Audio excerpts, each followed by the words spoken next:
এবার কুরবানি ঈদে আমি তেমন একটা কাপড় চোপড় কিনতে পারি নাই।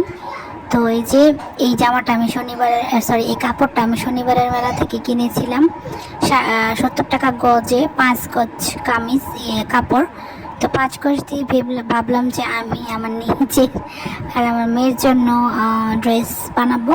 আর এই যে দেখেন লেস, এই লেসটা আমি ভাবছি ব্যবহার করব, কিন্তু আমি পরবর্তীতে আর ব্যবহার করি নাই, কারণ এই লেসটা ম্যাচ হচ্ছিল না। তো এই যে দেখেন আমি আমার একটা কামিজ তৈরি করে ফেলেছি। তো কামিজটা মোটামুটি ভালোই হয়েছে। আর কামিজের হাতায় কাপড় একটু কম ছিল,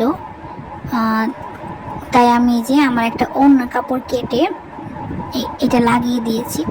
আর আমার মেয়ের জন্য আমি একটা জামা বানাইলাম, ওর জামার নিচেও আমি আমার অন্যার যে কাপড়টা সেটা দিয়ে দিয়েছি।